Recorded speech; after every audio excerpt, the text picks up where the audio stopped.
जय श्री कृष्ण मित्रों, स्वागत है आपका अपने चैनल अनमोल पावर स्टोरी में। आज हम लेकर आए हैं गरीब बुढ़िया की कहानी। अगर आपको हमारी यह कहानी पसंद आए तो कृपया वीडियो को लाइक करके चैनल को सब्सक्राइब करें और बेल आइकन को जरूर दबाएं। तो चलिए दोस्तों, कहानी की तरफ बढ़ते हैं। गांव के आखिरी छोर पर एक टूटी फूटी झोंपड़ी थी, जिसकी दीवारें बरसों से किसी मरम्मत की राह देख रही थीं। वहीं रहता था भोला, एक गरीब किसान। उसका चेहरा हमेशा मुस्कुराता रहता, जैसे गरीबी ने उसकी आत्मा को छुआ ही न हो। दिन भर खेतों में मेहनत करता और शाम को लौटकर अपने सबसे प्यारे साथी के साथ बैठकर बात करता, एक बकरी जिसका नाम था चांदनी। चांदनी भोला के लिए सिर्फ एक पालतू जानवर नहीं, बल्कि उसकी परिवार थी। दोनों एक दूसरे की आंखों में कुछ ऐसा पढ़ लेते थे जिसे शब्दों में नहीं कहा जा सकता। उन दिनों बारिश ने गांव से नाता तोड़ लिया था। खेत सूख चुके थे, कुएं का पानी तलहटी छूने को बेताब था, और लोग खुद से ज्यादा भगवान को कोसने में व्यस्त थे। पर भोला, वो अब भी हर सुबह अपने हल को उठाता, चांदनी को प्यार से सिर पर ठपठपाता और कहता, चिंता मत कर, एक दिन ये धरती फिर मुस्कुराएगी। चांदनी मिमियाकर मानो जवाब देती, और हम तब तक साथ रहेंगे। एक दिन जब भोला जंगल की ओर लकड़ियां बटोरने गया, तो सूरज की किरणें भी सूखते पत्तों पर थकी थकी लग रही थीं। थककर वो एक पेड़ की छाया में बैठा ही था कि उसकी आंखों के सामने एक दृश्य कौंधा। एक बुजुर्ग औरत, झुकी कमर, चेहरे पर धूल मिट्टी और आंखों में एक अनकहा दुख। वह लकड़ी के सहारे लाठी टिकाकर धीरे धीरे चल रही थी, जैसे हर कदम उसके जीवन की एक अधूरी कहानी हो। भोला ने झट से उठकर पूछा, अम्मा, कहाँ जा रही हो इस जंगल में अकेली? बुढ़िया ने कुछ नहीं कहा, बस एक लंबी सांस ली, और उसकी आंखों से दो बूंदें गिरीं। भोला समझ गया, इस आंखों की भाषा को पढ़ने की कला उसमें थी। उसने चांदनी की रस्सी थामी, लकड़ियों को कंधे पर डाला और बुढ़िया से कहा, चलिए अम्मा, मेरी झोंपड़ी छोटी है, लेकिन दिल बहुत बड़ा है। बुढ़िया ने सिर हिलाया और बिना एक शब्द बोले उसके पीछे चल दी। झोंपड़ी पहुंचकर भोला ने अम्मा के लिए पानी निकाला, चांदनी को घास दी और खुद झोंपड़ी के कोने में बैठ गया। बुढ़िया अब भी खामोश थी, जैसे उसके अंदर कोई तूफान पल रहा हो। रात होते ही भोला ने अपनी बची खुची रोटियां निकालीं, केवल दो, वो भी बासी। वो एक रोटी खुद खाने को ही जा रहा था कि चांदनी मिमी आई, और तभी अम्मा की आंखें उस रोटी पर टिक गईं। भोला ने बिना एक पल गंवाए दोनों रोटियां तोड़ीं, आधी अम्मा को दी, आधी चांदनी को, और खुद पानी पीकर पेट भरने का नाटक करने लगा। रात गहरी हो चली थी। झोंपड़ी के बाहर चांदनी की हल्की सी आवाज और अंदर अम्मा की कराह सुनाई देती रही। तभी आधी रात को कुछ ऐसा हुआ जो भोला की साधारण सी जिंदगी को असाधारण बना गया। अचानक अम्मा उठीं, झोंपड़ी के कोने में बैठ गईं और आंखें बंद करके कुछ बुदबुदाने लगीं। हवा एकदम शांत हो गई, चांदनी भी चुप। वो बकरी जो हर रात कुछ न कुछ बोलती थी, उस रात बिल्कुल खामोश थी। झोंपड़ी के अंदर एक रहस्यमयी उजाला फैला। कोई चिराग नहीं जला, कोई दिया नहीं बुझा, लेकिन उजाला था। और उस उजाले में अम्मा की छाया कुछ और ही दिख रही थी। बूढ़ी नहीं, जैसे कोई युवती हो, कोई रानी, कोई देवी। भोला चौंका, उठ बैठा, डर से नहीं, बल्कि विस्मय से। अम्मा ने आंखें खोलीं और बोलीं, तू भूखा रह गया, फिर भी अपने हिस्से की रोटी दे दी। तेरे अंदर जो करुणा है, वो हर इंसान में नहीं होती। मैं कोई साधारण बुढ़िया नहीं, भोला। वो आगे कुछ कहती, उससे पहले भोला ने उनके पांव पकड़ लिए। अम्मा, जो भी हो, मेरे लिए आप मेहमान हैं, और मेहमान में तो भगवान बसते हैं, ऐसा मेरी मां कहती थी। बुढ़िया की आंखें नम हो गईं। वो मुस्कुराईं, और फिर उनकी मुस्कान जैसे आसमान तक गूंज गई। तुझे इनाम नहीं चाहिए, मुझे पता है, लेकिन मेरा दिया कभी व्यर्थ नहीं जाता। कल सूरज उगेगा, पर तेरे जीवन का अंधेरा नहीं। चांदनी को ध्यान से देखना कल भोर में। और इतना कहकर वो लेट गईं। सुबह हुई तो बुढ़िया झोंपड़ी में नहीं थी, जैसे वो सपना थी। पर झोंपड़ी के बीचों बीच रखा था एक कटोरा, पीतल का, चमकता हुआ, जिसमें कोई साधारण दाल नहीं, बल्कि गाढ़ी महक वाली चमत्कारी खिचड़ी थी। चांदनी के गले में एक सोने की घंटी बंधी थी, जो रात से पहले वहां नहीं थी। और खेत हाँ, खेत में सुबह जाकर भोला देखता है कि सूखी मिट्टी से अंकुर फूटने लगे हैं। और ये सब तो केवल शुरुआत थी। भोला की झोपड़ी में उस दिन के बाद कुछ अजीब सा बदलाव आने लगा। न तो बुढ़िया फिर कभी दिखी, न ही उसने कोई निशानी छोड़ी थी, सिवाय उस पीतल के कटोरे के और चांदनी की सुनहरी घंटी के। भोला ने वो कटोरा अपनी झोंपड़ी के कोने में रख दिया। सोचा, शायद कोई यादगार हो, या हो सकता है किसी काम आ जाए। पर उसे क्या पता था कि वही कटोरा उसकी किस्मत का दरवाजा था। अगली सुबह जैसे ही सूरज निकला, भोला खेतों की ओर निकल गया। घर में उसकी पत्नी गोमती नींद से उठी, माथे पर शिकन और मन में चिढ़। वो वहीं रोज वाला ताना देने की तैयारी में थी। भोला, क्या आज भी सूखी रोटी खिलाएगा? कभी तो कुछ ठीक से सोच ले इस घर के बारे में। मैं तेरी बकरी से बात करके थक चुकी हूं। पेट भरता है क्या इन मीठी बातों से? पर जब गोमती रसोई के कोने में गई, तो उसकी आंखें फटी की फटी रह गईं। झोंपड़ी के उस कोने में रखा कटोरा अब खाली नहीं था। उसमें चावल भरे हुए थे, बिल्कुल सफेद, चमचमाते हुए, जैसे अभी अभी धुले हों। और साथ में बगल में एक मिट्टी की हांडी में मसालेदार दाल उबल रही थी, जिसकी महक से पूरा घर भर गया था।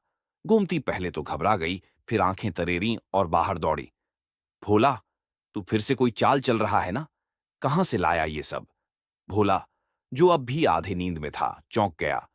"क- क्या हुआ? कौन सा चावल? कैसी दाल?" दोनों वापस झोंपड़ी में गए। कटोरे में चावल भरे थे और हांडी में दाल खदबदा रही थी, बिना आग के, बिना किसी ईंधन के। गोमती के चेहरे पर डर और लोभ का अजीब सा मेल था। उसने धीरे से कहा, कहीं कोई बला तो नहीं आ गई? भोला ने कटोरे को उठाया और ध्यान से देखा। वही बुढ़िया वाला पीतल का कटोरा, पर अब उसमें रोज सुबह कुछ न कुछ भरा मिलता। कभी चावल, कभी दाल, कभी मीठा, कभी हरी सब्जियां। और ये सिलसिला हर सुबह चलने लगा। घर में अब खाना कम नहीं पड़ता था, पर गोमती की तानों की आदत नहीं छूटी। एक दिन गोमती ने भोला से कहा, मुझे तो शक है ये सब उसी बुढ़िया की करतूत है। कुछ तो गड़बड़ है। कोई तो रहस्य है इस कटोरे का। हमें उसके पीछे का सच जानना होगा। भोला मुस्कुराया। सच यही है कि जब इंसान सच्चे मन से किसी भूखे को खिलाता है, तो ऊपर वाला खुद उसका रसोइया बन जाता है। पर गोमती कहाँ मानने वाली थी। उसने एक रात तय कर लिया कि वो उस कटोरे की निगरानी करेगी। आधी रात को जब सब सो गए, गोमती ने झोंपड़ी के कोने में आंखें गड़ा दीं। उसे नींद नहीं आ रही थी। उसकी आंखों में चावल का सफेद लालच और दाल की महक घूम रही थी। अचानक झोंपड़ी में एक अजीब सी ठंडी हवा बहने लगी। चांदनी, जो अब तक सो रही थी, उठी और सीधी जाकर कटोरे के पास बैठ गई। और तभी झोंपड़ी के दरवाजे से धीमे धीमे कोई अंदर आया। एक छाया, जो धुंध से बनी थी और धीरे धीरे ठोस रूप में ढलने लगी। वही बुढ़िया। गोमती की सांस अटक गई। बुढ़िया कटोरे के पास बैठी और अपने बालों की एक लंबी छूटिया खोली। उसके बालों से जैसे चावल गिरने लगे, एक एक दाना दूध सा सफेद, गर्म और महकता हुआ। फिर उसने अपने हाथ से एक चम्मच निकाला और दाल की हांडी में चलाया। और जैसे ही उसने फूंक मारी, मसालेदार दाल की महक फैल गई। गोमती डर से कांपने लगी, पर हिम्मत कर बोली, तू कौन है? ये सब क्या है? क्या तू कोई चुड़ैल है या देवी? बुढ़िया मुस्कुराई। तेरे घर में भूख थी, अब नहीं है। बस इतनी बात समझ ले। जब तक इस घर में लालच नहीं होगा, ये बाल चावल देते रहेंगे। पर जिस दिन तूने इस कटोरे को बेचने की सोची, या इन बालों की चाह रखी, सब खत्म हो जाएगा। और फिर वो झोंपड़ी से ऐसे निकल गई, जैसे धुंध वापस अंधेरे में घुल जाए। अगली सुबह भोला उठा तो देखा, कटोरा फिर भरा था। गोमती चुपचाप बैठी थी, जैसे कुछ सोच रही हो। लेकिन उसकी आंखों में अब लालच के साथ डर भी था। भोला को कुछ भी नहीं बताया गया, पर उसकी आंखों में अब भी वही पुराना सुकून था। वो चांदनी को थपथपाकर बोला, तू ही मेरी सबसे बड़ी पूंजी है। और कटोरे से उस दिन जो महक आई, वो सिर्फ पेट नहीं, आत्मा तक भर देने वाली थी। उस रात आसमान जैसे कोई गुस्से में था। काले बादल गरज रहे थे, बिजली बार बार जमीन को चीरती हुई झपक रही थी, और हवाओं ने पूरे गांव को कंपा दिया था।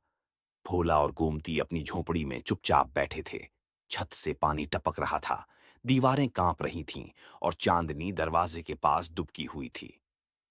अगर आज और तेज बारिश हुई, तो ये झोंपड़ी बैठ जाएगी, गोमती ने कांपती आवाज में कहा। भोला ने कुछ नहीं कहा, सिर्फ बगल में रखे पीतल के कटोरे पर नजर डाली, जैसे वो अब भी उसकी सुरक्षा का वादा कर रहा हो। तभी बाहर से किसी के आने की आहट हुई, नंगे पांवों की, धीमी पर सधी हुई। दोनों चौंक कर दरवाजे की ओर देखने लगे। झोंपड़ी की दरार से उन्होंने देखा, बुढ़िया फिर आ गई थी। बारिश की तेज बौछारों में वो एकदम सूखी खड़ी थी, जैसे उस पर पानी का कोई असर ही न हो। उसने अपने बाल खोले, जो अब पहले से भी ज्यादा लंबे लग रहे थे। बालों से पानी नहीं, बल्कि नीली रोशनी बह रही थी, हल्की, गर्म और सुकून देने वाली। बिना कुछ बोले वो आगे बढ़ी और झोंपड़ी के सामने कीचड़ में घुटनों के बल बैठ गई।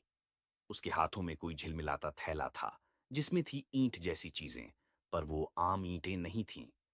वो हर रंग की थीं, कुछ सुनहरी, कुछ हल्के नीले, कुछ चांद जैसी चांदी की चमक लिए। गोमती की आंखें फटी रह गईं। वो दरवाजे की ओट में छिपकर देख रही थी। बुढ़िया हर ईंट को जमीन पर रखती और उस पर हाथ फेरती। फिर वो ईंट खुद ब खुद जुड़ने लगती दूसरी ईंटों से, एक एक करके, जैसे कोई अदृश्य मिस्त्री उन ईंटों को जोड़ रहा हो। भोला भी अब दरवाजे के पास था। वो दोनों एकदम स्तब्ध थे। बुढ़िया की आंखों में अब गाढ़ी सफेदी थी और उसकी छोटी जमीन पर घूम रही थी, जैसे कोई जादुई लता हो, जो छूते ही चीजों को बदल देती हो। बारिश उनके आसपास अब थम गई थी, जैसे उसकी सीमा उस बुढ़िया के चारों ओर रुक गई हो। देखते ही देखते झोंपड़ी के सामने एक दीवार खड़ी हो गई, फिर एक और, फिर छत। पूरा घर बनता गया, बिना औजार के, बिना किसी मजदूर के। और जिस वक्त तूफान सबसे तेज था, उसी समय बुढ़िया ने अपने बाल हवा में लहराए और कहा, घर सिर्फ दीवारों से नहीं बनते, भरोसे से बनते हैं। सुबह जब गांव के लोग नींद से उठे, तो उन्होंने जो देखा, उस पर कोई विश्वास नहीं कर सका। जहां पिछली रात एक टूटी फूटी झोंपड़ी थी, वहां अब एक सुंदर ईंटों से बना रंग बिरंगा छोटा सा मकान था। छत पर तुलसी का पौधा, दीवारों पर उकेरे हुए फूल और खिड़की के पास बैठी चांदनी, जो सूरज की रोशनी में कुछ ज्यादा ही चमक रही थी। भोला बाहर बैठा था, चुपचाप। उसके हाथ में वही कटोरा था और उसके चेहरे पर वही सादा संतुष्ट मुस्कान। गोमती अब पूरी तरह चुप हो चुकी थी, जैसे किसी रहस्य ने उसकी सारी चिल्लाहट निगल ली हो। गांव वालों ने पूछा, भोला, ये मकान एक ही रात में कैसे? भोला ने हंसकर कहा, रात ने जो छीना, उसी ने लौटाया भी। और शायद कुछ सीख भी दी। जो दिखता है वो सब नहीं होता, और जो नहीं दिखता वही असली ताकत होता है। पर एक बात जो किसी ने नहीं देखी, सुबह घर के पिछवाड़े में एक दीवार पर एक बुनी हुई छोटी लटक रही थी, जैसे वो किसी के आने का इंतजार कर रही हो। कटोरे में अब भी रोज सुबह खाना आता था। घर अब पक्का हो चुका था, पर भरोसे की नींव अब और भी गहरी हो गई थी। भोला को अब सब कुछ एक सपना लग रहा था। टूटी झोपड़ी की जगह शानदार रंगीन मकान, हर दिन कटोरे में गर्म चावल दाल, और गांव के लोग अब उसे पहले से अलग नजरों से देखने लगे थे। मगर गोमती अब भी पूरी तरह संतुष्ट नहीं थी। उसे लग रहा था जैसे कुछ अनकहा, अधूरा और रहस्यमयी अब भी उनके घर में छिपा हुआ है। एक रात, आधी रात के वक्त, जब सब सो रहे थे और चांदनी खिड़की से बाहर ताक रही थी, तभी बाहर से बांसुरी जैसी एक रहस्यमयी मधुर ध्वनि आई। गोमती की नींद खुली और उसने देखा, बुढ़िया नहीं थी। डर और जिज्ञासा के बीच डगमगाते कदमों से वो बाहर निकली। हल्की चांदनी फैली थी और दूर तालाब की ओर एक सुनहरी रोशनी जाती दिखी।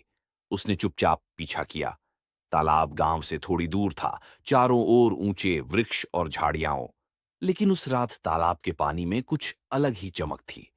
उसके किनारे पर खड़ी थी वही बुढ़िया, मगर अब वो बुढ़िया नहीं थी। उसका झुका हुआ शरीर अब सीधा और सुंदर था।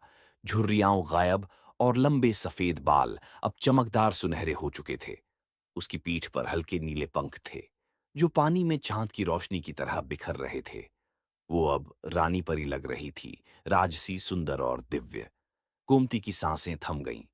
परी ने तालाब में झांका और धीरे से कुछ कहा, समय आ रहा है जब मुझे लौटना होगा, पर मैं इनकी परीक्षा भी लेना चाहती हूं। उसके सामने पानी में एक प्रतिबिंब उभरा, भोला का चेहरा। परी ने दोनों हाथ फैलाए और हवा में तैरती हुई बोली, मैं इंद्रलोक की राजकुमारी स्वर्ण प्रभा हूं। कई वर्षों पहले मुझे एक शाप मिला था। मानव रूप में धरती पर रहना होगा जब तक कोई गरीब भूखा इंसान बिना स्वार्थ के मेरी सेवा न करे। उस दिन जंगल में जब मैं बेहोश पड़ी थी, हर कोई मुझे छोड़ गया। पर भोला ने बिना मुझे जाने मुझे उठाया, खाना दिया और अपनी झोंपड़ी में रखा, बिना किसी लालच के। पानी की सतह पर अब कई चित्र उभरने लगे। भोला का जंगल से लौटना, चांदनी का कटोरा, गोमती की चिल्लाहटें और बुढ़िया का रोज खाना देना। हर रात जब तुम सो जाते थे, परी बोली, मैं वापस अपने रूप में आती थी और कटोरे में वो भोजन प्रकट करती थी जो तुम्हारे दिल की सच्चाई के कारण जन्म लेता था। तुम्हारी बकरी चांदनी मेरे द्वारा भेजी गई एक परी थी जो मेरी रक्षा के लिए तुम्हारे पास आई। गोमती अब रोने लगी, शर्म और पछतावे से। परी मुस्कुराई, तुम भी अब बदल चुकी हो गोमती, और इसलिए अब मेरे श्राप की घड़ी पूरी होने को है। लेकिन मेरा मन अब इस मिट्टी से जुड़ चुका है। मैं चाहूं तो वापस जा सकती हूं, पर मैं यहां और रहना चाहती हूं, भोला और तुम्हारे साथ। तभी तालाब से एक चमत्कार हुआ। पानी से एक पत्थर उभरा, चमकता हुआ नीला, और उस पर लिखा था, विश्वास ही सबसे बड़ा वरदान है। परी ने वो पत्थर भोला के घर की नींव में गाड़ दिया। जब तक यह पत्थर वहां रहेगा, यह घर सुरक्षित रहेगा। और जब भी किसी भूखे को ईमानदारी से भोजन दोगे, घर का कटोरा फिर भर जाएगा। उस रात गोमती चुपचाप लौटी। उसका मन अब हल्का और आंखें रोशनी से भरी थीं। उस रात गोमती चुपचाप लौटी। उसका मन अब हल्का और आंखें रोशनी से भरी थीं। सुबह जब भोला उठा तो देखा, बुढ़िया वहीं थी, फिर से बूढ़ी और सादी। पर उसकी आंखों में अब भी वो चमक थी जो इंद्रलोक से आई थी। भोला ने मुस्कुराते हुए कहा, अम्मा, आप रात को कहाँ गई थीं? बुढ़िया ने हंसकर कहा, रात को परियों को थोड़ी आजादी मिलती है बेटा। और कटोरा हमेशा की तरह उस सुबह भी चावल और दाल से भरा हुआ था। अब गांव में हर कोई भोला के घर की ओर ताकता रहता था। एक समय जो झोंपड़ी थी, वहां अब नींव में जड़ा हुआ नीला पत्थर चमकता था, और हर रोज चूल्हे पर गरम चावल और दाल तैयार मिलती थी। मगर फिर भी मनुष्य का मन कितना जल्दी भरता है और कितना जल्दी भटक जाता है, यह परी भी जानती थी। रात के समय जब चांदनी छत पर सोने का पर्दा बिछा रही थी, परी रानी स्वर्ण प्रभा अपने असली रूप में भोला और गोमती के सामने प्रकट हुई। उस रात उसके हाथ में दो घड़े थे, एक सुनहरे रंग का और एक चांदी जैसा, पर हल्की राख से ढका हुआ। आज तुम्हारी आखिरी परीक्षा है, स्वर्ण प्रभा बोली। इन दोनों घड़ों में जादू है। भोला चुपचाप सुन रहा था। गोमती की आंखों में चमक थी, जैसे कोई तिजोरी का ताला खुलने वाला हो। यह जो चांदी जैसा घड़ा है, परी ने कहा, यह संतोष का घड़ा है। रोज इसकी तलहटी से उतना ही अनाज निकलेगा जितनी जरूरत है, और यह घड़ा हमेशा भरा रहेगा। लेकिन यह कभी ज्यादा नहीं देगा, न एक दाना ज्यादा। गोमती ने हल्की सांस ली। और यह दूसरा घड़ा, सुनहरा, लालच का घड़ा है। ये तुम्हारी हर इच्छा पूरी करेगा जब तक तुम उससे मांगती रहो। मगर अगर तुम एक बार भी जरूरत से ज्यादा मांग बैठी, तो ये घड़ा सब कुछ खा जाएगा जो तुम्हारे पास है, वो भी। गोमती ने दोनों घड़े देखे, एक साधारण, एक चमकदार। परी ने कहा, इनमें से एक घड़ा तुम अपने पास रख सकती हो। सोच समझकर निर्णय लो। भोला की नजर सीधे चांदी के घड़े पर गई। हमें जरूरत भर की चीज चाहिए अम्मा, उसने कहा। हम उसी में खुश हैं। लेकिन गोमती अब तक सुनहरे घड़े के पास पहुंच चुकी थी। उसकी उंगलियां घड़े के सिरों पर बनी चमचमाती लकीरों पर फिर रही थीं। अगर हम इससे रोज थोड़ा थोड़ा मांगें तो ठीक रहेगा ना?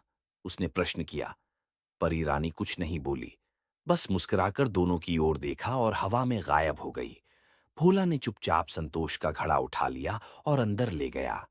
मगर गोमती ने सुनहरे घड़े को चुपके से अपने कमरे में रख दिया। पहले दिन उसने बस एक मूठ चावल मांगा, घड़े ने दिया। दूसरे दिन उसने थोड़ी चीनी मांगी, मिल गई। तीसरे दिन थोड़ा घी, मिल गया। अब उसका मन मचलने लगा।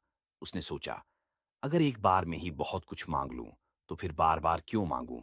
और चौथे दिन उसने कहा, मुझे एक बोरी चावल, एक बोरी गेहूं, 2 किलो घी, 50 रुपये और एक नया कंबल। घड़ा चमका और फिर अचानक हिलने लगा। अगले ही पल घड़े के अंदर से धुआं निकला और काला साया बनकर तेजी से पूरे कमरे में फैल गया। गोमती चीखी, भोला! भोला भागता हुआ आया, मगर देर हो चुकी थी। घड़ा चिल्ला रहा था, लालच ने मुझे जगा दिया।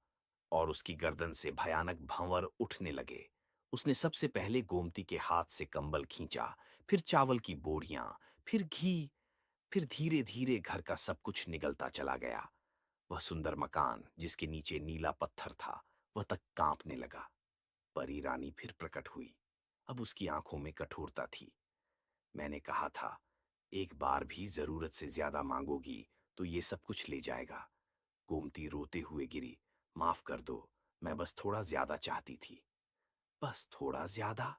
यही तो लालच होता है, परी बोली। मकान धीरे धीरे मिट्टी में बदल गया। कटोरा, चूल्हा, चारपाई, सब कुछ उड़ गया। बस बच गया एक टूटा सा छप्पर, वही पुरानी झोंपड़ी और एक चांदी का घड़ा जिसमें अब भी रोज की जरूरत भर का चावल दाल निकल रहा था। परी गायब हो गई, मगर जाते जाते उसने कहा, अब तुम्हें संतोष में ही रहना होगा, क्योंकि वही असली सुख है। भोला ने घड़े को उठाया, गोमती की ओर देखा।